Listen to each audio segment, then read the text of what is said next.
अखिलेश यादव की आज तीसरी सूची उम्मीदवारों की लिस्ट आ गई और आज की ये लिस्ट बेहद अहम है।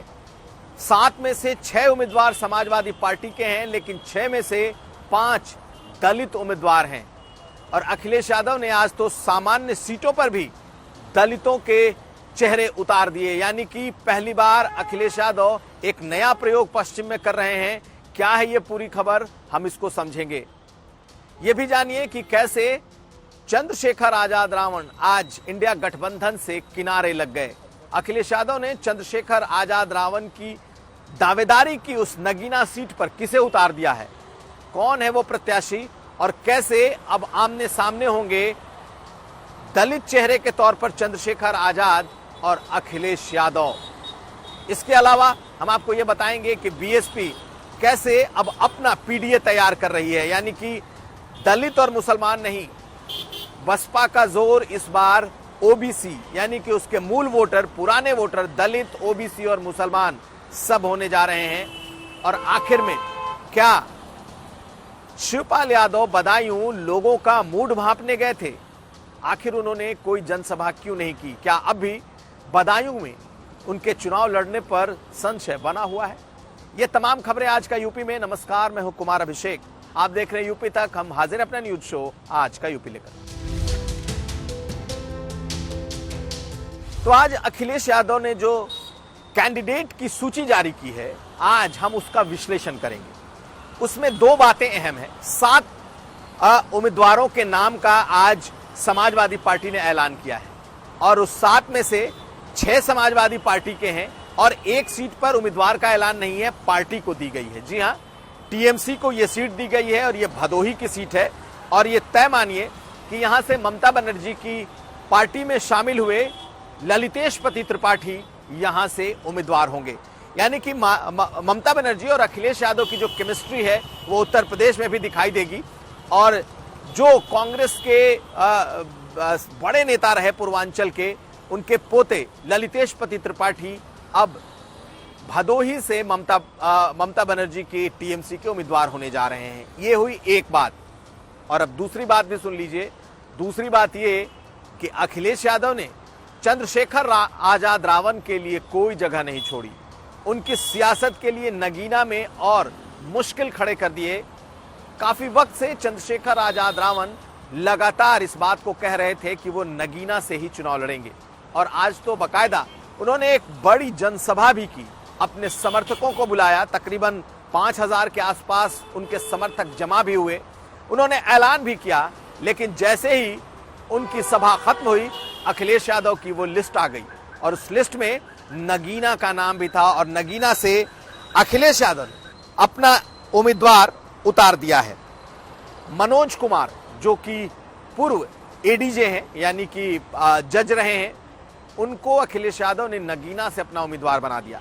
उसी नगीना से जहां से चंद्रशेखर आजाद रावण पिछले कई महीनों से न सिर्फ तैयारी कर रहे हैं, खुलकर ऐलान कर चुके हैं और अब बीजेपी, सपा, बसपा और चंद्रशेखर आजाद रावण चारों इस सीट पर दावेदार होंगे। चारों की उम्मीदवारी यहां पर दिखाई देगी। लेकिन एक बड़ी बात यह कि आखिर चंद्रशेखर आजाद रावण के लिए अखिलेश यादव ने सीट क्यों नहीं छोड़ी? वो इंडिया गठबंधन में नहीं थे, लेकिन 2022 के चुनाव के दौरान ही, जब चुनावी गठबंधन चल रहा था, तभी अखिलेश यादव और चंद्रशेखर आजाद के बीच खटपट हुई थी। दोनों के रिश्ते खराब हो गए थे। उस चुनाव में भी गठबंधन नहीं हुआ, लेकिन माना यह जा रहा था कि पश्चिमी उत्तर प्रदेश में वो अखिलेश यादव के साथ आ सकते हैं। उनकी नजदीकी, उनकी निकटता जयंत चौधरी से थी। जयंत चौधरी बीजेपी के साथ आ गए, लेकिन वो भी चंद्रशेखर को बीच मझधार में छोड़कर निकल लिए। और अब तो अखिलेश यादव ने भी उनसे पूरी तरीके से किनारा कर लिया जब उन्होंने अपने उम्मीदवार मनोज कुमार को वहां से उतार दिया। कुछ दिन पहले एक वीडियो सामने आया था और उस वीडियो में चंद्रशेखर आजाद रावण ने अखिलेश यादव के खिलाफ टिप्पणी की थी।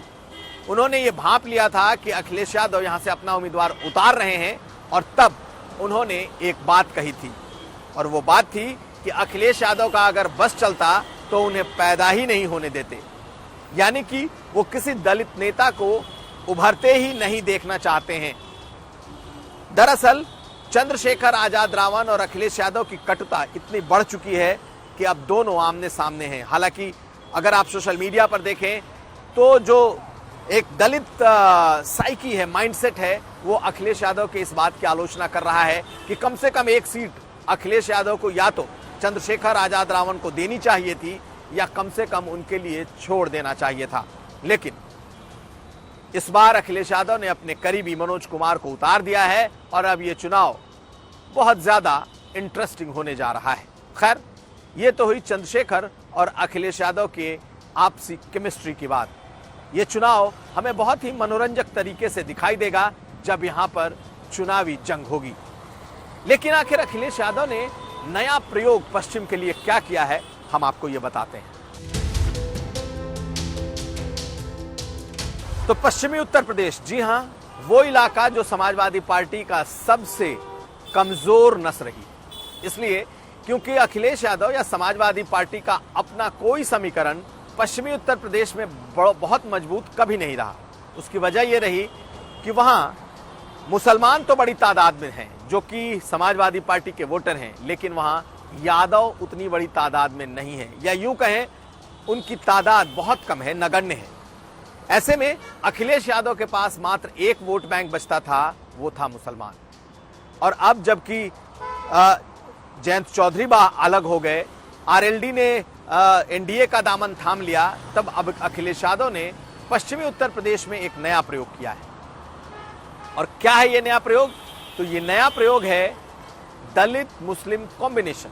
दरअसल ये दलित मुस्लिम कॉम्बिनेशन बसपा का ही मूल मंत्र है। पश्चिमी उत्तर प्रदेश में अगर बसपा मजबूत है तो उसकी वजह यह है कि पश्चिम में मुसलमानों की आबादी 25% से लेकर 45, 50, कहीं कहीं तो 60-65% तक है, और दलितों की आबादी 20%, 22% से लेकर 35% तक किसी पार्लियामेंट्री क्षेत्र में है।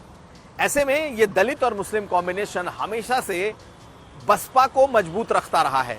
अब जबकि अखिलेश यादव गठबंधन के लिहाज से पश्चिम में अकेले पड़ गए हैं, तब उन्होंने आज ये नया प्रयोग किया है। और ये नया प्रयोग आज उनके 6 कैंडिडेट जो उन्होंने आज जिनका ऐलान किया है उसमें साफ दिखाई देता है। 6 में 5 सीटें उन्होंने दलितों को दी हैं, 3 सुरक्षित सीट है, लेकिन अखिलेश यादव ने 5 कैंडिडेट दलितों के उतारे हैं। तो दलित 5 चेहरे उन्होंने उतारे हैं, और इसमें से 2 सामान्य सीट पर, एक मेरठ से और दूसरा बिजनौर से। अब हम आपको इसका भी विश्लेषण समझाते हैं। दरअसल बिजनौर सीट पर मुस्लिम की तादाद बहुत अच्छी है, और इस सीट पर बिजनौर से बसपा इसलिए जीती क्योंकि मुस्लिम दलित का एक कॉम्बिनेशन बना और सपा और बसपा साथ थे। इस बार दोनों अलग हैं। ऐसे में अखिलेश यादव ने यहां से बिजनौर से यशवीर सिंह को, जो कि धोबी बिरादरी से आते हैं, दलित समुदाय के, उनको अपना उम्मीदवार बनाया है। और सपा को यह लगता है कि इस सामान्य सीट पर अगर दलितों और मुसलमानों का वोट उन्हें मिल गया तो फिर वो इस सीट पर बहुत मजबूत दावेदारी अपना पेश कर सकते हैं। कुछ वैसा ही उन्होंने मेरठ में किया है। और मेरठ में भानु प्रताप सिंह, जो कि एडवोकेट हैं और ईवीएम के खिलाफ एक जो मुहिम चल रही है उसके चेहरे माने जाते हैं, वो भी दलित बिरादरी से आते हैं, जाटो बिरादरी से हैं, और उन्हें अखिलेश यादव ने मेरठ की सीट पर अपना उम्मीदवार बनाया है। वैसे तो प्रत्याशी के तौर पर कोई बहुत बड़ा नाम नहीं है, लेकिन मेरठ में दलितों की आबादी काफी ज्यादा है, और पहली बार कोई दलित अगर मेरठ से उतर रहा है तो अखिलेश यादव को लगता है कि अगर मुसलमान और दलित वहां एक हो जाएं तो फिर यह सीट बीजेपी से छीनी जा सकती है। और यही वो एक प्रयोग है जो अखिलेश यादव पश्चिम में कर रहे हैं, यानी कि सामान्य सीटों पर जहां यादवों की तादाद नहीं है, जहां उन्हें लगता है कि जाट अब उनके साथ नहीं है, अदर ओबीसीज बीजेपी के साथ हैं, तो वहां क्यों ना मुसलमान और दलितों का एक समीकरण बनाया जाए। और यही बिजनौर और मेरठ में दिखाई दे रहा है। तो बिजनौर और मेरठ जैसी सामान्य सीटों पर अखिलेश यादव ने 2 दलित चेहरे उतारे हैं। यह पहला प्रयोग है। और आपको बताएं कि सिर्फ इन 2 सीटों पर ही नहीं, आप अयोध्या में देख लें, अयोध्या में भी अखिलेश यादव ने अवधेश प्रसाद को अपना उम्मीदवार बनाया है, जो कि पासी बिरादरी से हैं।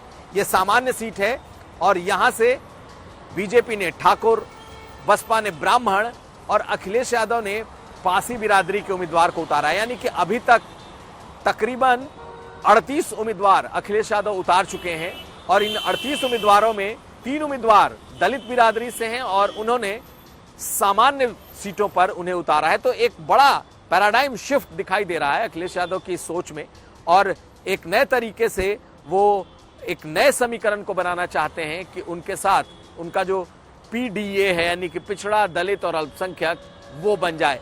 यानी कि पीडीए जो अखिलेश यादव सोच रहे हैं कुछ इस तरीके से बनता हुआ दिखाई दे रहा है। अगर हम उसके अलावा 3 लोगों की बात करें तो हाथरस से जसवीर वाल्मीकि को, इसके अलावा लालगंज से दरोगा सरोज को उन्होंने अपना उम्मीदवार बनाया है। यानी कि कुल 5 लोग, यशवीर सिंह बिजनौर से, नगीना से मनोज कुमार सिंह, मेरठ से भानु प्रताप सिंह, हाथरस से जसवीर वाल्मीकि और लालगंज से दरोगा सरोज। ये 5 नाम हैं जो 6 आज कैंडिडेट समाजवादी पार्टी ने उतारे हैं। उसमें से 5 दलित हैं और 1 जाट बिरादरी से उतारा है और 1 सीट उन्होंने टीएमसी को दे दी है, जहां से ब्राह्मण चेहरा होगा।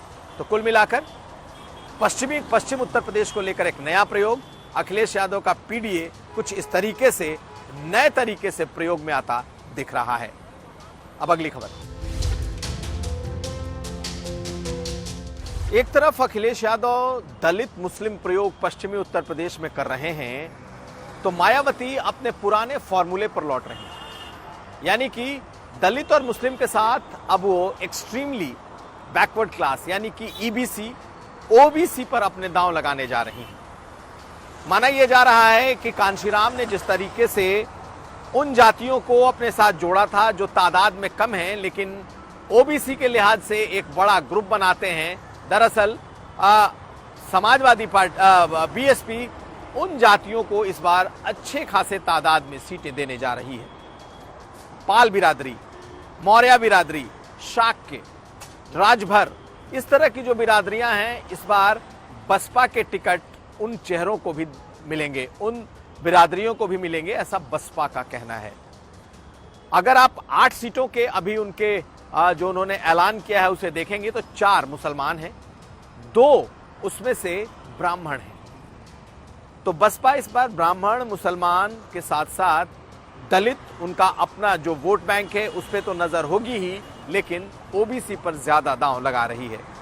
बीजेपी से भी लोग बसपा की तरफ आ रहे हैं, ऐसा उनका दावा है।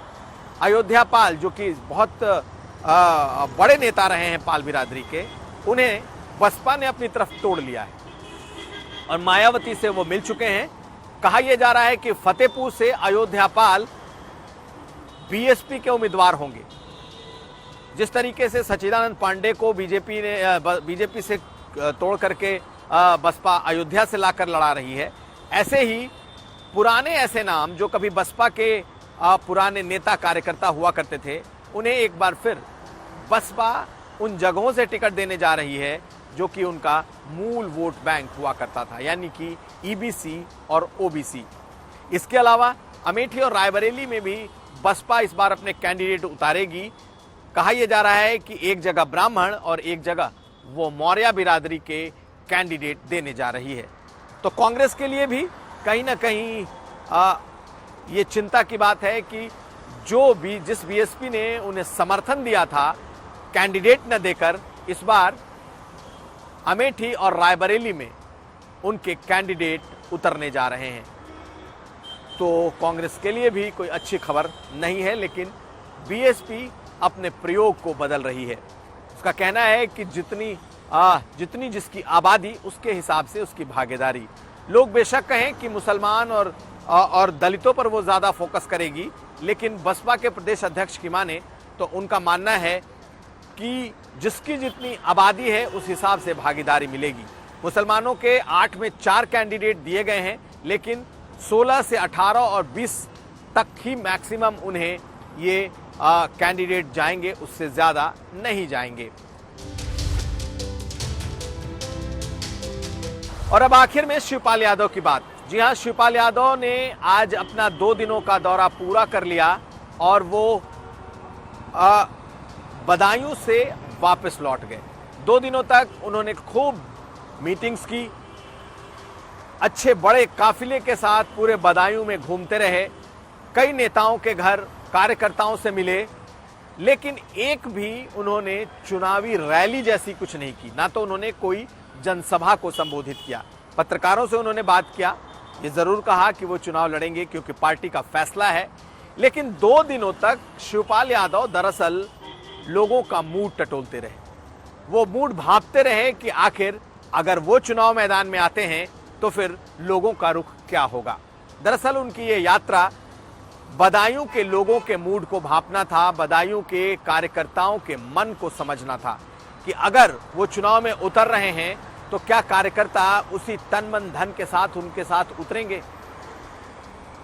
पूरे 2 दिनों तक शिवपाल यादव इस मनस्थिति को समझने की कोशिश करते रहे और यही वजह है कि उन्होंने इस बात को तो दोहराया कि हाँ, पार्टी ने उन्हें टिकट दिया है, वो चुनाव लड़ेंगे, लेकिन उन्होंने लोगों से कोई संवाद नहीं किया। लोगों का मतलब कोई जनसभा नहीं की, किसी पब्लिक मीटिंग को उन्होंने एड्रेस नहीं किया। हाँ, नेताओं और कार्यकर्ताओं से मिलकर फीडबैक लेते रहे। आपको बताएं कि धर्मेंद्र यादव इन 2 दिनों में कहीं दिखाई नहीं दिए।